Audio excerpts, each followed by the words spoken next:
17 h. Bienvenue tout le monde. Session extraordinaire du conseil municipal tenue au lieu ordinaire au 65 338 en ce lundi 18 décembre 2023, 19 h. Les sujets suivants sont à l'ordre du jour. En 1, introduction. En 2, budget 2024, adoption des prévisions de revenus et dépenses. 3, programme triennal d'immobilisation. 4, période de questions. Et 5, levée de la session extraordinaire du 18 décembre 2023. Ça vous va tous? Oui. Oui. Merci. En 2, voilà pour l'introduction, pardon. En 2, budget 2024. Petite présentation. Avant, excusez-moi, je vais prendre les présences. Sont présents ce soir Mme Myriam Sauvé, M. Claude Lepage, de l'autre côté, M. Michel Joly, Mme Josée Grenier. Bonsoir. Nous accompagne ce soir la directrice générale et secrétaire trésorière, Mme Pamela Nantel, ainsi que M. Marc Cogent, trésorier adjoint. Et finalement, moi, le maire. Nous avons donc quorum, on peut procéder. Merci. Pour une petite présentation, Mme Nantel, s'il vous plaît. Oui, donc c'est de l'information qui va vous être communiquée là, via le rassembleur. L'information va être également en ligne par la suite. On va passer brièvement sur les faits saillants du budget. Donc, c'est des dépenses totales de 9 814 849 $ pour le même montant de revenus. Au niveau des dépenses, le fonctionnement est établi à 9 82 621 $. Service de la dette, incluant capital, virement aux réserves, remboursement du fonds de roulement, établi à 732 228 $. Au niveau des revenus, on parle de revenus de fonctionnement de l'ordre de 9 236 823 $. Appropriation de surplus non affecté établi à 255 547 $ et également l'appropriation de réserve au niveau de 322 479 $. Au niveau du taux de la taxe foncière résiduelle, également agricole, elle passe de 0,318 sous du 100 $ d'évaluation à 0,3244, donc 0,3244 sous pour 2024 par tranche de 100 $ d'évaluation. Donc, ça représente une hausse de 2,01 % pour la foncière. Au niveau de la taxe foncière pour le 6 logements, également la taxe foncière pour les immeubles non résidentiels, c'est somme toute la même proportion au niveau de la taxe foncière qui va s'appliquer. Par ailleurs, il y a une hausse importante au niveau de la tarification. Donc, c'est une hausse de 147 $ pour les services de égouts, aqueducs, recyclage, ordures et matières organiques. La grosse part, finalement, attribuable à cette hausse-là, c'est qu'on est retourné en appel d'offres pour le renouvellement de notre collecte de matières résiduelles. Donc, les coûts ont vraisemblablement augmenté de façon importante. Le dernier appel d'offres avait été réalisé en 2018, soit avant la pandémie et avant la hausse des coûts qu'on connaît aujourd'hui. Donc, ça représente une augmentation des dépenses totales de l'ordre de 12,40 % comparativement à 2023. Donc, un impact sur le compte moyen de taxes au niveau des citoyens. Donc, la propriété moyenne ici au Coteau est de l'ordre de 295 000 $. Ça représente une hausse de 7,3 % de façon globale sur le compte de taxes. Sur cette hausse-là de 7,3 %, il y a, je viens tout juste de le mentionner, 2,28 % qui est lié à la taxe foncière et le reste, c'est en lien avec la hausse que je viens tout juste d'expliquer pour la tarification. Au niveau des faits saillants, on a travaillé avec une inflation qui était à 4,6 %. On a également, au niveau des cotes-parts qu'on doit verser à la MRC pour les services rendus en lien avec les compétences régionales, ça a augmenté de 12,25 % à ce niveau-là. Et comme je l'ai mentionné il y a quelques instants, il y a eu des dépenses incompressibles au niveau de la collecte des matières résiduelles et organiques. Donc, les principales hausses là, au niveau du budget sont beaucoup au niveau des infrastructures, là, donc l'hygiène du milieu, l'égouts, aqueducs.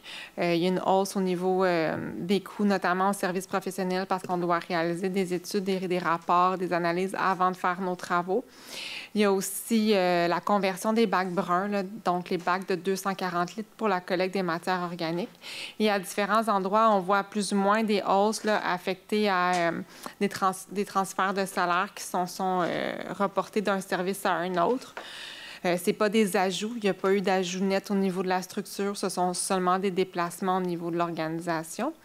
Qu'est-ce que je peux dire d'autre? Il y a aussi une augmentation au niveau des frais d'évaluation dans l'administration générale, au niveau de la MRC, puisqu'on aura un nouveau rôle d'évaluation en 2025. Également, au niveau des loisirs, il y a eu beaucoup d'efforts qui ont été faits au niveau des loisirs. Mais en revanche, on est venu quand même reprendre toutes les activités et les salaires qui étaient attribuables à l'Association récréative des Coteaux. Donc, l'association, elle est dissoute et on a repris les activités. Donc, on a repris aussi en quelque sorte les dépenses qui étaient attribuées. Donc, au niveau des faits saillants revenus, quand on regarde notre assiette fiscale, les taxes foncières, taxes de secteur et paiements tenant lieu de taxes représentent 51,57 de nos revenus. La tarification vient tout de suite en dessous avec 29,19 Les subventions transfèrent 5,52 droits de mutation 7,58 Au niveau de la ristourne de la SQ, on l'établit à 1,52 Sinon, autres revenus, relativement notamment au camping, les amendes, les permis, les intérêts, ça représente 4,23 et finalement, licence et permis à 0,39 Donc, tout à l'heure, on a parlé des taux au niveau de la taxation. On a parlé aussi au niveau de la tarification, plus particulièrement au niveau de l'eau. Ça représente 370,19 en comparaison à 333,09 en 2023. Au niveau de l'égout, cette année, c'est 319,72 par porte comparativement à 272,72 l'année dernière. Récupération, 72,44 comparativement à 70,49. Ordures, 158,65 comparativement à 114,48. Et le compost, 65,78 comparativement à 48,65. Comme on l'a mentionné tout à l'heure, c'est principalement au niveau des ordures et du compost là, que ça fait jouer de façon importante la tarification. Sinon, au niveau des taxes spéciales, on est en somme toute dans les mêmes eaux là, que l'an dernier, même en deçà de ce qui était perçu. Au niveau de la voirie, on est à 0,0193 du 100 d'évaluation. Réserve au niveau de la valorisation du territoire, 0,028 du 100 d'évaluation. Remboursement du fonds de roulement, 0,039 du 100 d'évaluation. Et la réserve des bâtiments à 0,041 du 100 d'évaluation.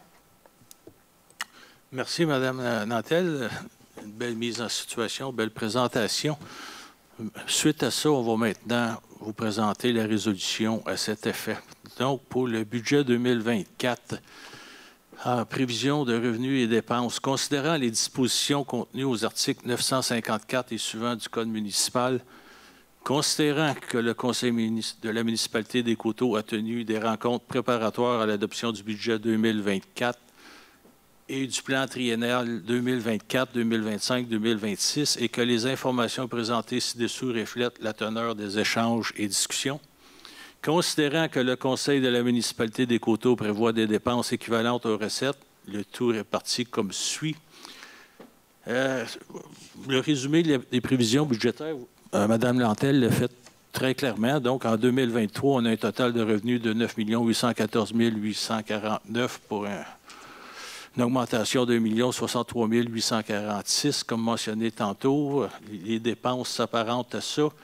Le total des taxes foncières applicables sur le résidentiel représente maintenant 59,22 sous du 100 d'évaluation, une augmentation de 1,32 sous.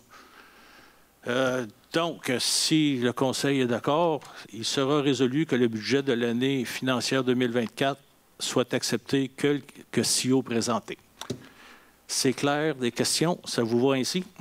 Oui. Oui. Tous d'accord? Oui. Merci. Résolu. En 3, programme triennal d'immobilisation. Est-ce que vous aviez quelque chose à présenter ou vous voulez que je continue?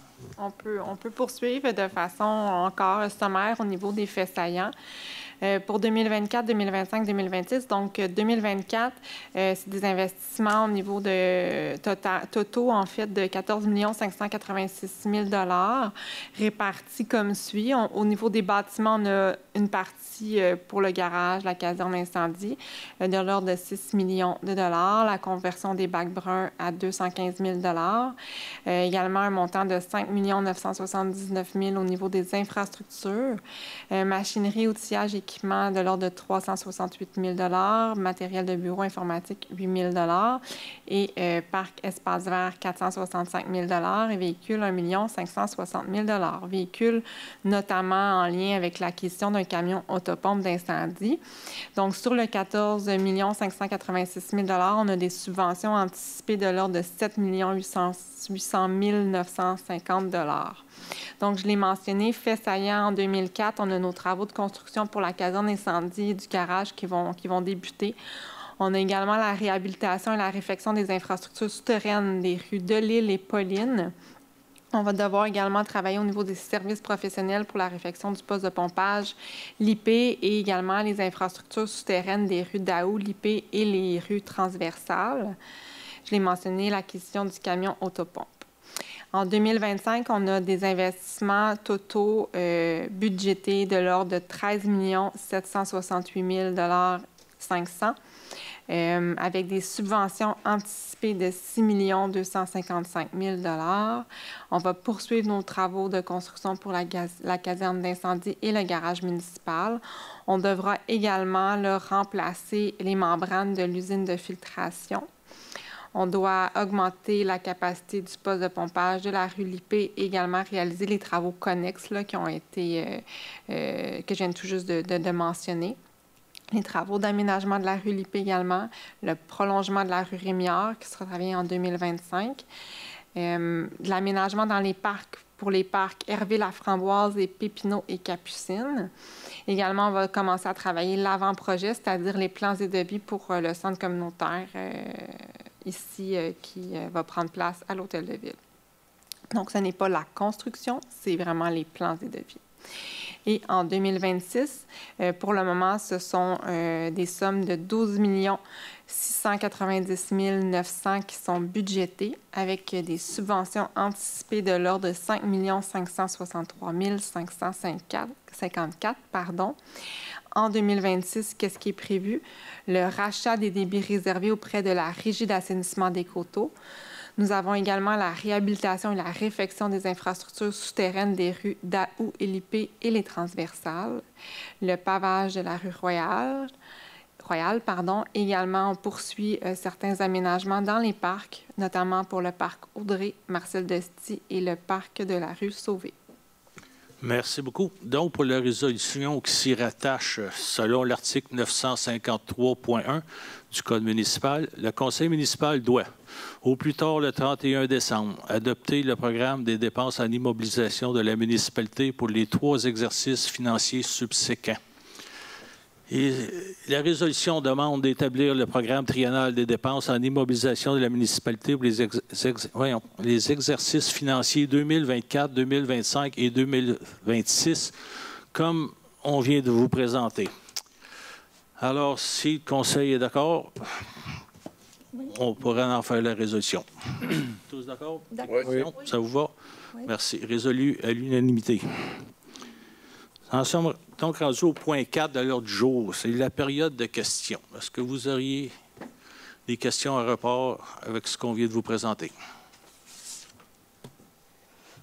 Ça vous va? Je vous remercie.